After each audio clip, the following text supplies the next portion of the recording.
Minister getting that first Brexit agreement. But this leaves open the biggest question of all. What kind of relationship are we going to have with the EU? What kind of country are we going to be? Well, at long last, the Cabinet are going to settle down to discuss it. About time, because as with Labour, right now it's as clear as mud. Now, up to now, Labour's answers on the really big questions about our future after we leave the EU have been pretty vague and sometimes contradictory. The time for that is now past. Sir Keir Starmer, the Shadow Brexit Secretary, joins me now. Do you accept that you have been very unclear up to now about where you want to end up? No, we've been very clear. We've said that we want a partnership that retains the benefits of the single market and the customs union.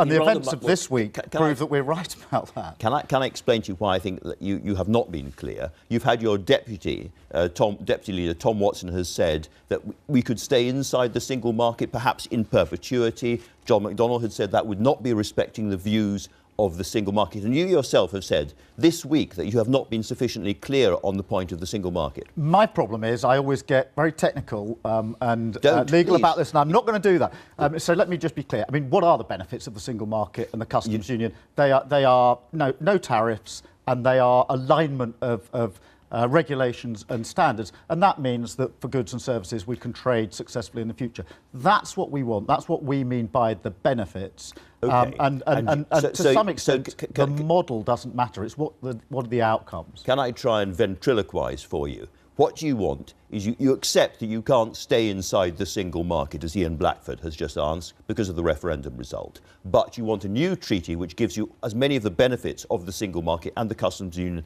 as can be negotiated. Well, the way we've put the way we've put it is that we would start with viable options, staying in a customs union and a single market variant, which means full participation in the single market. So it's a bit more than that. We want the full benefits, and we're clear about what the starting options would be. Right. But the developments this week show that we're right in our approach, because one of the reasons we've advocated that course is because it's the only way to achieve no hard border in Northern Ireland. It's a point I put to David Davis in the House of Commons on Tuesday. You can't sweep the customs union and the single market off the table on the one hand, and also say you don't want a hard border in Northern Ireland, and that is exactly the conclusion, really, of the negotiations this week. OK, well, let's talk a little bit about... I want to come on to your position in a second. Yeah. But this hard border question, we have this new word, full convergence. Yes. Of regulations between the EU on the one hand and the entire UK on the other. Yes. But we're told this morning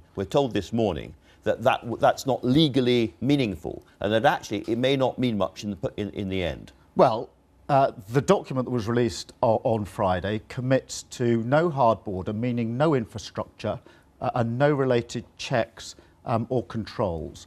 That's an absolutely clear commitment. There's an equally commitment. Just let me finish this if you don't mind. It's a fallback position. I'll come to that. There's a commitment to the North-South cooperation, which is across a whole range of areas. And what's written into the document is that these are commitments, come what may, in all circumstances, whether agreements are reached. But the document also says no customs union and no single market. Well, and you push me on, that's the fallback position. So let me deal with that. I am... having read and reread the small print here, including the EU Commission's own assessment, I am clear that the fallback and the first position, in fact, will collapse into one, which is alignment. And I'll tell you why I say that. I've been saying over and over again... So you think this is the real deal? This is the real deal. You can't have no hard border if you don't have alignment. And you're saying that because the European Commission is also saying it? The European Commission on Friday issued their own document, which is their own assessment of the agreement that was released on Friday. Now, remember, they are on the other side of the negotiating table, and they say they did a mapping exercise of the North-South cooperation agreements, and they were clear that the biggest single risk is divergence to those North-South agreements because they're based on EU law and policy. And then they went on to say what the UK have said is that their aim is to solve this with a EU-UK agreement, the number one option that David Davis will talk about in just a minute. And then this is what the EU say about this. This intention seemed hard to reconcile with the United Kingdom's communicated decision to leave the internal market and the customs union. So 9 months in... But with respect, they would say that, wouldn't Well, they're on the other side of the table, yeah. and they're saying we do not see how, option 1 isn't essentially the same as option 3. These will collapse into it. And that is why you're seeing the reaction that you're seeing this morning from those on the right of the Tory party, because they realise that this collapses into one way forward, which is alignment and convergence. Okay. So for a lot of people this is confusing, but let me be very clear. You really think that the agreement that Theresa May struck this week means that Britain will in perpetuity stay very, very close to the single market and the customs union? Yes, and I think that's the right thing, and I think we should hold her to that, because that goes to the heart of the question, what sort of Britain do we want to be? Do we see Europe as our major trading partner in the future, or do we want to rip ourselves apart from that? That's exactly where I want to get to, and your own position. So you want a new treaty giving us the full access and benefits to the single market and the customs union? Yeah, it'll have to be a new treaty. And you have said it's a bit like a Norway-style treaty for the 21st century. Yes. Exactly. Now, the two things that the EU has made it absolutely clear that involves is, one, you have to carry on paying some money in. Would you accept that? Norway pays money in. They do it actually on a voluntary basis, not to the budget. But there may be... Would you accept it, There may have to be payments that have to be negotiated. So you could negotiate payments in that thing. But the other thing, as you know, is the four freedoms. The four freedoms. Now, you have said again and again that freedom of movement is off the table. It's after we leave, we've left, and all the rest of it. Can I ask you a different question, a subtly different question? Would maximal cross-channel migration in both directions be part of that negotiation or not? Well, I mean, whatever the rules are will have to be negotiated. You're absolutely right to push me on this, because I've said freedom of movement can't stay the same. The status quo is not an option. That means it's got to be negotiated, and you and others push back against me and say you can't have the benefits of the single market and the customs union if you don't accept freedom. Well, now, as a result of Friday, we've got the EU and the UK agreeing to an approach which says we must retain alignment if we're to solve the position in Northern Ireland. In other words... So that means people moving across those borders in both directions? Just let me make this point, because, you know, what's said against me every time I put this argument up is you can't have that, it's fantasy, and therefore, you know, you've got to give up on the benefits of the single market and the customs union. What's clear from Friday is that the benefits of the single market and customs union are integral to Northern Ireland. And what's really important is that... I just want to say one more time on this question of migration, people moving back and forth between the EU and the UK. It's not a kind of abstruse matter. It's about real people watching this programme. Would Labour, in that treaty, negotiate a system whereby people living in the EU could come and work here freely and vice versa? Yes or no? That would have to be negotiated, but the end of free movement doesn't mean no movement. Of course we would want people to come from the EU to work here. We'd want people who are here to go and work in the EU. The basis of that would have to be negotiated. But all right, easy movement if not free. Yes, of course. Right, OK, that's really interesting. And when it comes to the regulations, can I be absolutely clear that after we have left the EU, under your negotiation, we would still be mapping, copying and pasting, whatever, sticking very close to EU regulations when it comes to, you know, carrots, car engines, vacuum cleaners, whatever it might be? Yeah, I mean, what underpins access and the benefits of the single market and customs union is a level playing field, that everybody applies the same regulations and standards. So if you want those benefits, you've got to stay on the same level playing field. Now, the Labour Party doesn't have a problem with that. We do not want to deregulate. We don't want to cut away the answer to my workplace question is basically rights, environmental rights. Yes, we are very comfortable with staying on a level playing field. In the future, we don't have a vote on these things, but they change the vacuum cleaner regulations in a few years' time, and we change with them, even though we don't have a vote. Yes? Yes. OK, so... Just let me explain. If you're making vacuum cleaners in this country and you're selling to Europe, you are going to have to change with those, because otherwise you can't sell into that market. We've got a choice when we leave about whether we stay aligned or not. It doesn't mean we've got to exercise that choice in a way that makes it more difficult for us to change. We've got a choice and we can choose to stay aligned. Let's rehearse where we've got to. After your negotiation with the EU, we carry on paying money in. We have very easy movement of people back and forward. So those people who voted to take our money back, those people who voted to cut immigration will not be happy. And we are going to copy and paste and follow the EU regulations, even though we don't have a vote. That is, by any standards, the worst of all worlds. You have backed yourself into a very unpleasant corner. Well, I really don't see how it's the worst of all worlds to be able to continue to trade successfully in Europe. I really don't see how it's the worst of all worlds to have a solution that works in Ireland. 3,600 people or so were killed, murdered over 30 years in Northern Ireland. There's a very good book published earlier this year. Which We're going wildly off subject here. Remember these dead. I mean, these are serious choices about the future of course Britain. they are. And having no hard border and being able to trade successfully with Europe in the future is a choice that we're entitled to make. We've got a choice. We're going to take their regulations without a vote. We're going to carry on with a big migration back and forward, and we're going to pay money for the privilege. That has been described as being a vassal state of the EU. How we negotiate that agreement with the EU is a matter still for negotiation. It doesn't mean it's cut and paste, but we do have a choice. Do we want to stay aligned so we can trade successfully, or do we want to tear apart? And I say we should stay aligned. We're talking about what sort of Britain we're going to be and what the next 40 or 50 years might look like. And I don't think anybody voted to make it harder to trade with Europe. But nonetheless, you're in a position which your own colleague Barry Gardiner has described as being a vassal state, and that is going to be Labour's offer to the voters at the next election. I think the position Labour for a vassal state. I think the position that Barry Gardiner laid out was one at the beginning of last summer. We then but it's where you've ended up. We did a huge amount of work over the summer, as you know, developing our policy. We came out very clearly saying transitional arrangements are going to be needed and on the same terms as now, and that we should have as viable options on the table, staying in a customs union and a variant of the single market. And every Labour spokesperson since then has said the same thing. So I appreciate that, if you go back, you can find minor differences. But really, since the summer, there's been a unified voice from Labour. I am not, unfortunately, a mind reader. I can't do that. But I suspect that you would actually like to stay in the single market and the customs union, and that would be the best available option to us right now, because we would then have votes and so forth.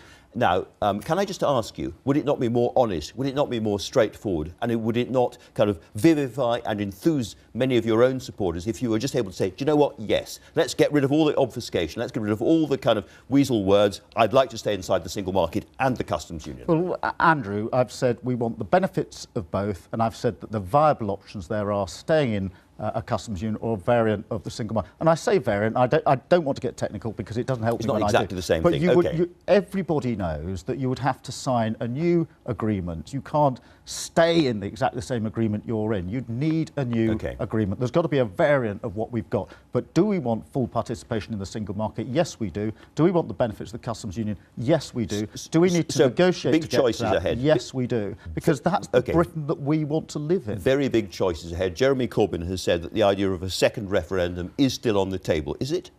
Well, at the moment, I think it's absolutely clear that we've got to get through this phase of the negotiation. We've got to get through the Article 50 agreement. Now, we've never called for a second referendum. We are focusing on what the new agreement needs to look like. Your leader has said that you haven't taken a decision on it, which means that you might call for a second referendum, yes or no? Well, we haven't called for a second referendum. I'm asking about the future, though. Well, we haven't called for a second referendum. Things are moving so fast, it's hard to know what's going to come next, but we are not calling for it. They certainly have. Sir Keir Starmer, thanks very much indeed for talking to us. Now, the main event. In his first interview since the Brussels deal, the Brexit Secretary, David Davis, joins me. Welcome. Now, before we get going on this week's events, I have to ask you, there's no easy way of talking about this. There is an issue about your own integrity when it came to some of the things that you have said about impact assessments. You told me that you were doing lots and lots of impact assessments, sectoral impact assessments, really, really important to work out what's going to happen after Brexit. And then you told the House of Commons something else. I'm going to play you two clips. The good news, they're both you. The first is earlier in the year. We continue to analyse the impact of our exit across the breadth of the UK economy, covering more than 50 sectors, I think 58 at the last count, to shape our negotiating position. Has the government undertaken any impact assessments on the implications of leaving the EU for different sectors of the Not in sectors, there's no sort of systematic impact assessment. So there isn't one, for example, on the automotive sector? On the automotive sector? No, not I'm aware of, no. Is there one on aerospace? Not I'm aware of, no. No. One on financial services? Well, I think the answer is going to be no to all of them. No to all of them. No to all of them. Right. So did these impact assessments exist or not? No, using the word impact doesn't make an impact assessment. Let me be clear. You used the word impact. Yes, I use the word impact. Let me be clear.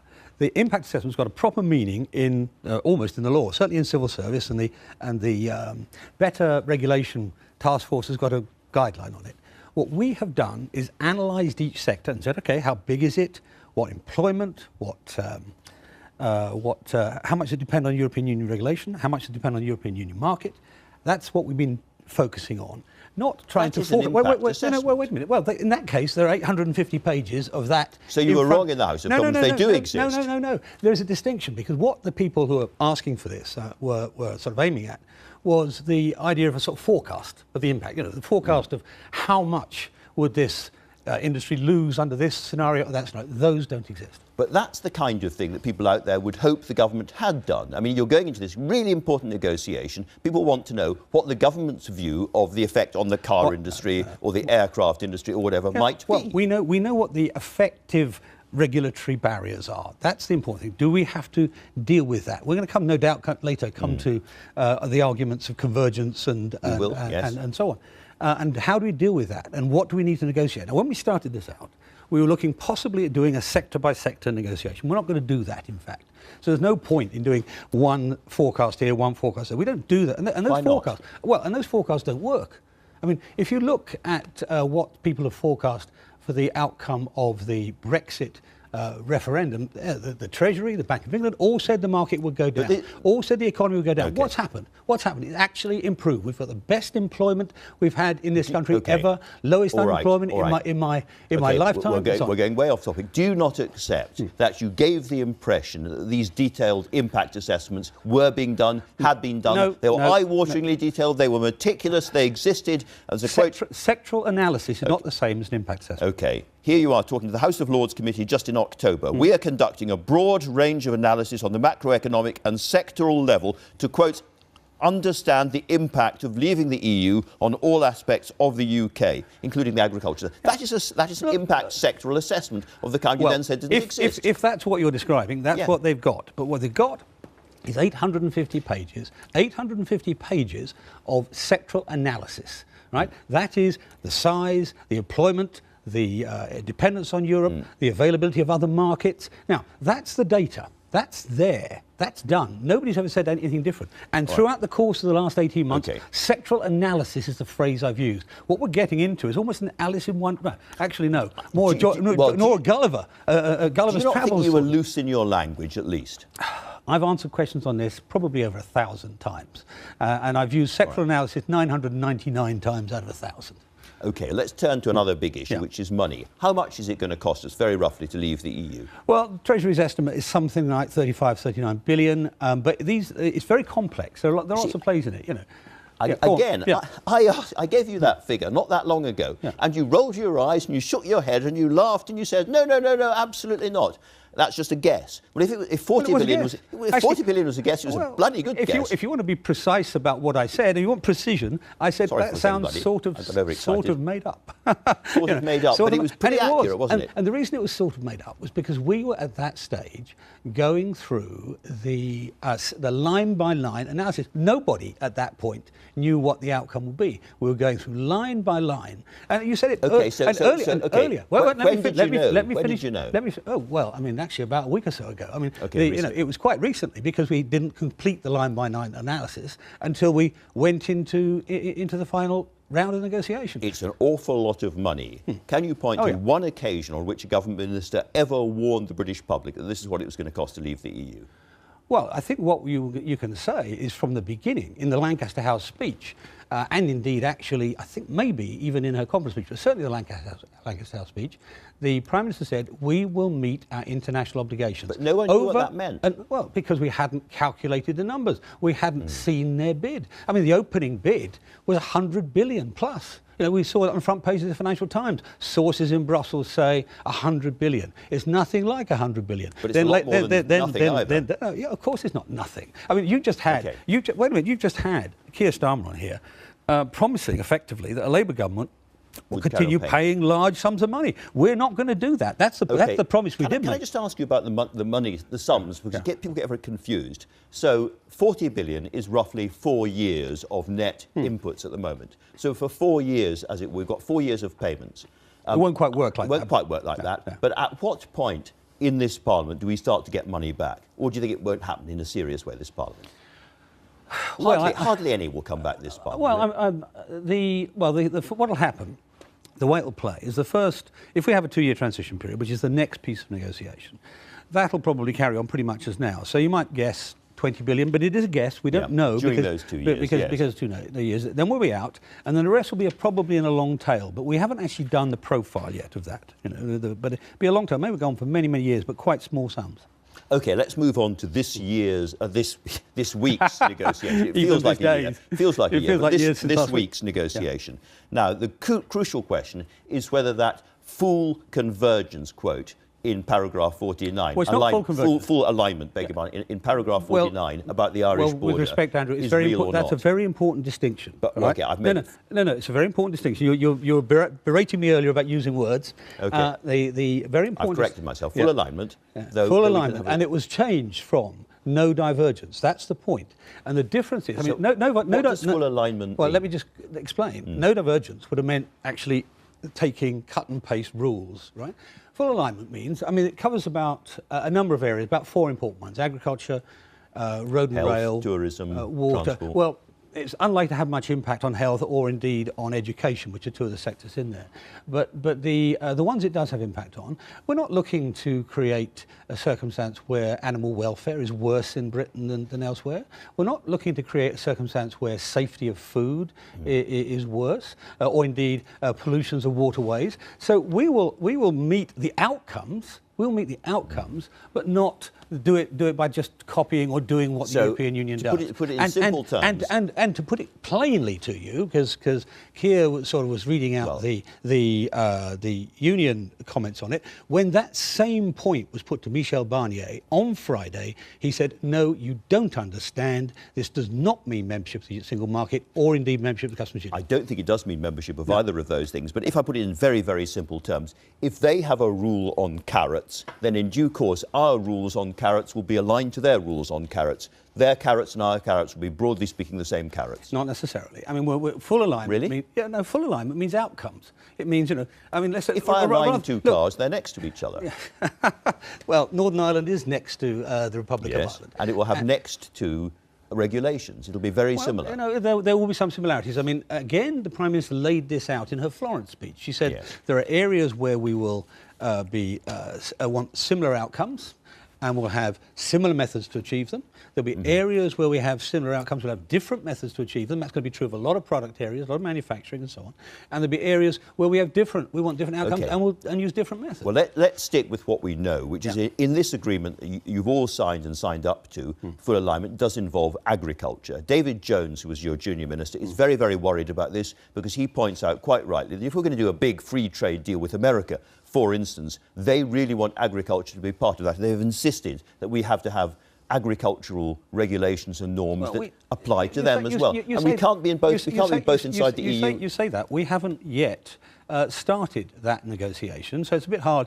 There's an awful lot here. We see it actually in some of your earlier comments as well, both to 2 of your interviewees, of sort of assuming that what the other side says in the negotiation at the beginning is the outcome. It isn't necessarily so. And you can see an example of that this week in the Japan agreement, where there are agricultural dimensions to it. And there's no way that Europe and Japan are going to be on the same agricultural basis. All right, but nonetheless, the US Commerce Secretary, Wilbur Ross, a very important man in the Trump administration, has said that any deal with Brussels to maintain its regulations might hinder development of a closer post-Brexit UK-US relationship. And it was essential that we remove any unnecessary regulatory divergences with the US. Now, that seems to go against the spirit of what you have agreed looking at Dublin this week. Well, he said maintain their regulations. That's not what we're going to do. We're going to bring back control. That's the phrase used. And the House of Commons will decide. But you're going to be aligned. You're going to be aligned, fully aligned, in fact. If you look at any free trade deal anywhere in the world, and the easiest one to look at is the Canadian one with Europe. If you look at any free trade deal, what you see is agreements on where product standards normally comply. That's what it comes down to. Sometimes you see other things. In the free trade deal between Europe and Canada, they say on labour standards, they will not go below the ILO, the International Labour Organization minimum. So those are always a part of that. And what the House of Commons and what the House of Lords, what Parliament will decide in the future is what's actually good for this industry, but what's good both in terms of the market in Europe, the market in the rest of the world. They'll make those decisions independently with full sovereignty and in the light of what the consequences will be. We have promised full alignment on a whole range of things because of the Irish border issue. Yeah. The Chancellor of the Exchequer has said that under virtually all circumstances... But it's a small range of things, it's not a whole range of things. Well, it's quite a big range of things. Yeah. The Chancellor of the Exchequer said that under all circumstances, we will pay the money to the EU. Can I ask you whether this agreement this week is actually real? No, it is conditional on an outcome. No, I'm afraid that wasn't quite right. I mean, it is conditional. It's conditional on getting an implementation period and conditional on a trade outcome. Let me put this very bluntly. Before I finish that, now I left something out there. I said the trade outcome, but also the other elements of the treaty will strike with them, which will be security, foreign affairs, and all the other things. things. Okay. Yeah. So in the unhappy possibility, but it's a possibility that we get onto the trade side of the negotiations, phase 2, and the EU really take us to pieces on that. They don't give us what we want. They're not at all helpful when it comes to the city or commerce generally, and they really have us over a barrel, and we hate it. And we say we're not having any of that. In those circumstances, are we committed to the regulatory convergence? Are we committed to paying the money? Well, no deal is no deal. Now, wait a minute, let me finish. You want the answer. Okay. Otherwise, you'll be coming back to me later saying, well, you only said this, didn't say the second half. So, number one, no deal means that we won't be paying the money. Some of these areas... Okay, the Chancellor is wrong about that. Yeah, it's been made clear by number 10 already, so that's not actually new. The second element about this is the other areas. Now, look, one of the things we have had as a major objective, a major negotiating objective for the British government, and we don't normally lay our red lines out in public, that's one of the things I've always said, is we want to protect the peace process, and we also want to protect Ireland from the impact of Brexit for them. So we were, this was a statement of intent more than anything else. It was much more a statement of intent than it was a legally enforceable thing. Here is the crucial question. That promise on full alignment that we have made not just to the EU, but also in specific terms to the Irish government, to Dublin. If we don't get a deal, does that promise get torn up? Well, I think if we don't get a deal, we're going to have to find a way of making sure we keep the open, keep the frictionless border, as it were, an invisible border in Northern Ireland. We do it at the moment. Understand something. At the moment, there are different tax and levy regimes and excise regimes north and south of the border. We manage that without having border posts allotted along the 300 rows there. And we'll find a way of doing that too. The Taoiseach thinks that he has got that full alignment in his back pocket. That is an absolutely firm promise from Theresa May and yourself and the British government. He may be watching this. Can you look in the camera and say that we absolutely commit ourselves to that? What we say is we commit ourselves to maintaining a frictionless, invisible border. That's what we undertake. Even with no deal? Even with no deal, even with a WTO deal, we'll find. How? Because, that is a border between the EU and us. I strongly recommend reading our paper that we published. So we published 14 papers this year, this summer. Just tell people, is it a technical solution? Well, there'll be technical solutions. There'll be solutions using things like trusted traders. So big companies would actually cross the border without any check, but they'd notify and there'd be audits of them. Okay. There'll be issues like electronic pre-notification. There'll be all sorts of things. And also large allowances for small companies. There are a whole series of possibilities that we can do, which nobody's engaged on yet. We need to engage for the next stage to get that right. Transitional period, about 2 years. About 2 years, yeah. And is it going to be the case that during that transitional period we are still negotiating or not? No, we would expect, well, there might be some minor negotiation going on, but we'd expect a substantive trade deal to be struck.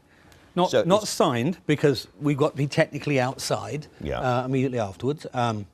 But we expect there could be tinkering going on. That's right. There'll be maybe tinkering, but the substantive deal must be struck. So in real terms, we now, because there has to be an implementation phase and all that, we have about 8 months to do an incredibly complicated trade deal that took Canada 7 years. Are you really convinced it can all be done in 8 months? It's not that complicated. It comes right back to the alignment point. The first thing is we want an overarching free trade deal, which has no tariffs. All right, so you don't have to negotiate every tariff line, which takes a long time. Secondly, we start in full alignment. We start in complete convergence. So it can be done. And so we then work it out from there. Let me push back one more time on this, because this comes to the kind of arrangement we want to have once we have finally left the EU, which the Cabinet is finally going to discuss before Christmas. Can I ask you what your vision of that is? Well, I mean, it's not just my vision. It's what actually has been discussed in Cabinet already, before the Lancaster House speech, before the Florence speech, before the White Paper that was published, which is an overarching free trade deal, but including services, which Canada doesn't, with individual specific arrangements for aviation, for nuclear, for data, a whole series of strands which we've worked out too. Most of them based on where we start now. And then the thing, as Michel Barnier himself has said, the thing is how we manage divergence. That's the point. How we manage divergence so it doesn't undercut the access to the market. Going further forward. And we can do that, but Parliament will control that. If the basic deal, I'm being very crude about this, but is Canada plus the city or something like Canada that? plus as well, probably would be now one way of putting it. But the pluses are difficult, aren't they? Because, for instance, the French want to steal as much of the city as they possibly can. So the fact that they can... I wouldn't use that word. That's your word. That's my word. It's possible, appropriate, grab, whatever, as much of the city as they possibly can. Now, it's perfectly possible that that will make a very difficult negotiation and that cannot be done within 8 months. So if it's not finished within 8 months, what happens? I don't agree. I mean, it's more like a year than 8 months in truth. Because bear in mind, we can't sign this until after March, until after we actually leave. Maybe 1 minute after we leave, or 1 second after we leave, but the formal technicalities, we can't do that. But we've got about a year, and that was actually why this week was important. That's because if we got... No, let me finish the point. If we had gone through this week... I've got another this week question. All right, then, and come back into March, then we really would have been compressed, and I would then be sitting here agreeing with you saying it's difficult to do. So the odds, as it were, against a WTO or no-deal outcome have dropped dramatically. That's the meaning of this week. That's right. Let me ask you what Michael Gove meant when he said that this can all be looked at again at the next general election. If we don't like the deal that David Davis has struck, don't worry, we can go to the voters and strike. That wasn't very helpful, was it? Well, it's a sort of statement of the obvious that any new government is elected on a mandate of its own. Now, we would be re-elected, I would hope, on the mandate that the deal we've delivered. Any other government might not be, and that's a function of democracy. Of course, that would mean there'll be consequences. You'd have to go back and renegotiate something, whatever. But it's a statement of the obvious. It's a statement of the fact that in Britain, Parliament is sovereign, or at least it will be once we get back to the situation when negotiating. And what you want is Canada plus. You're desperately trying to get a headline on this. What we want is a bespoke outcome. We'll probably start with the best of Canada and the best of Japan and the best of South Korea, and then add to that the bits that's missing, which is the services. OK. Right. Thank you very much indeed. That's all we've got time for. Next week, we'll be back with our final show before the Christmas break. My guests then will include...